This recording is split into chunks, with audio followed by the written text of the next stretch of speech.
Hello, guys. Here we go with a review of Ahsoka Episode 4. And it is probably the best Star Wars, we've seen since Mandalorian Episode 16, for sure. And as I said before, Episode 4 was going to be a tipping point. As usually, that's how they do it. The mid part of the season is where something really climactic happens, and I'm shocked. We get to see that first off, they're on CTOS. Ship's not working right, and the communications aren't working, so they can't get help from Home One or Harrison Dula. So they're trying to send out distress messages and call on Hera to come get them. Okay. And they know that the map is there on CTOS being used to create the path forward to bring Thrawn back. So here we've got Hu Yang working on communications on the Fulcrum, and he's just doing his thing while basically Ahsoka goes out to look around. And we've got Sabine going out to ask her what's happening, basically to talk to her. And Ahsoka's basically getting the lay of the land, which is probably a good idea. It's a beautiful forest, by the way. I really like it. And at the end of the conversation, Ahsoka goes, "Can I depend on you?" And Sabine, of course, says yes. This is after she says, "We're gonna have to destroy the map. Thrawn can't come back," and which means Ezra's gonna be stuck there. And Sabine kind of goes, "Okay, I get it," and agrees with her. So then we go to Morgan Elsbeth and Balin, and they both know that Ahsoka's out there, and she's gonna come gunning for the map. So Balin, of course, sends out the droid, the repurposed droids that they have they're basically assassin droids, to go fight Ahsoka. And of course, she and Sabine kill him. So then he sends out Shen Hati and Marok. And this is where the fun begins, because fanboy speculation. Marok is Starkiller. Marok is Ezra. Marok is a clone of Luke. Marok is a clone of whatever. Marok is Barriss Offrey. Well, we'll get to that. So here we are. Morgan Elsbeth is really the villain in this. I look at Balin as more of an antagonist. And there's a huge difference between being a pure villain and an antagonist. And that's what makes this show so great, because that's what Lucas did with Vader and the Emperor. Here we have the Ghost with several X-Wing fighters, including Carson, who's flying with Syndulla and her son. Why would you bring your son on this? I just kind of shrug and go, what the fuck? But there we go. They're on their way to help. And while that's going on, Shin and Marok confront Ahsoka and Sabine and get into a fight. And the fight between Sabine and Shin is good. It's a good duel. And Sabine basically uses Mandalorian fighting skills to slow Shin down, including the birds in her, the explosive birds in the wrist rockets, to get rid of her lightsaber. So Sabine leaves her. There's smoke. Sabine leaves her and goes to help Ahsoka. And Ahsoka, meanwhile, gets into a fight with Marok. Marok has an Inquisitor's lightsaber. And I know a lot of people hate the spinning helicopter thing, but I think for some reason I think they did that as sort of a hypnotic thing, because when you watch it, you're just like, whatever, you're watching it. And it's pretty, dare I say, interesting. But of course, Ahsoka beats him. Now, you're expecting to see a human head or something under the mask. And you really don't see anything but a lot of nothing. Okay? So it ends up being Marok, who looks to me like a necromancer.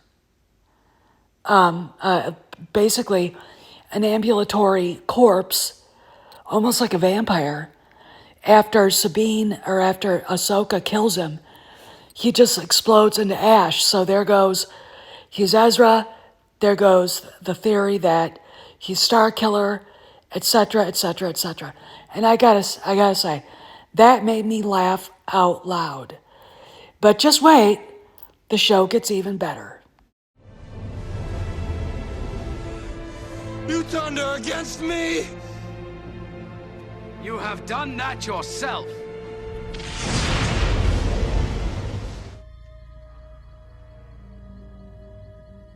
Come with me. Obi-Wan once thought as you do.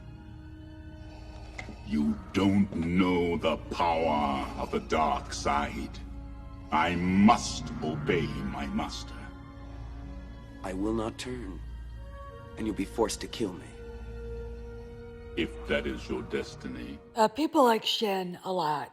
She's cool. She's a blonde woman, which is different for Star Wars. And she really doesn't follow any rules. And when she says you have no power to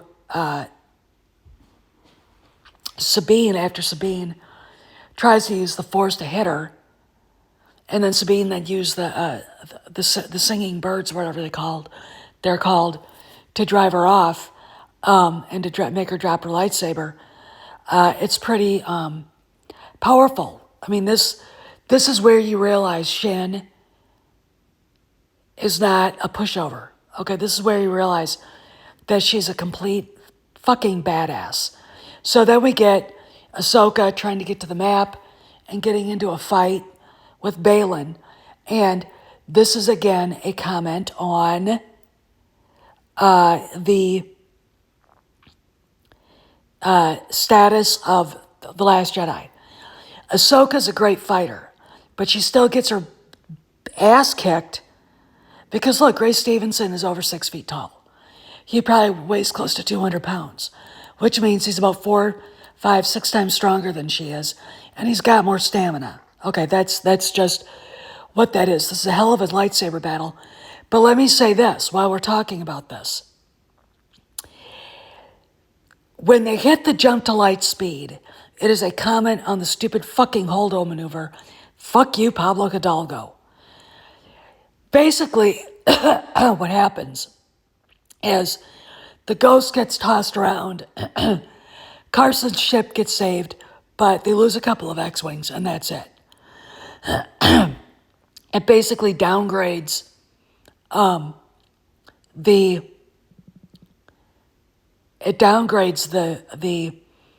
Holdo maneuver to stupid. Okay, so then we get back to where the map is. Ahsoka falls over the side of the cliff. So we think she's dead. She's not, of course. Ray Stevenson then is confronted by Sabine, who he talks into giving him the map after Sabine was going to blow it apart. Shin shows up and tries to choke Sabine to death because she's pissed. And Ray Stevenson stops her. Baylan stops her. So at the end, we get to the basically the fuck you to the Holdo maneuver, and you realize just how stupid Rian Johnson and Pablo Hidalgo truly are. Okay, I mean, look, the fact that they don't realize that hyperspace is a different dimension is really staggering to me, but they don't. And there's a reason why people were pissed off about it, is that it wouldn't work that way. Okay. Probably would not have gone through Snoke's ship at all. But this is where the ships that were chasing them get tossed around, and it's like something happened. They're not sure what. They could be in a time warp. And here, of course, is Hu Yang, Lady Ren, Lady Tano. He's stuck by himself. He doesn't know where anybody is right now. Okay, he's stuck. And this is basically literally where we're at. And first off, because the show is called Ahsoka, we know she's not dead. Okay, Dave would not do that. Okay, but let's just say when you get to where Ahsoka is at this point, she's at a place we've been before. Look at her standing there. Look at the blue, and look at what's around her. She is in the world between worlds. Okay, and this is, again, hearkening back to when Ezra pulled her through, saving her from Vader. Okay, Ezra not really realizing in reality that is Anakin. So here's a better look. It is the world between worlds. You see the paths and different things that connect time and space. This is really great because the world's three great religions, God, the Father, is present because there is no past to him. So the world between worlds kind of makes sense in a quantum way when you think about it. And of course, she's looking around going, what the fuck? I've been here before. And she's not really sure what to think. Is she dead? And this is where it gets really cool, okay? Because this was not supposed to happen in this season. This was supposed to happen in the next season. We weren't supposed to have the world between worlds. Yet, we've got this going on. So, while she's looking around, she hears a voice.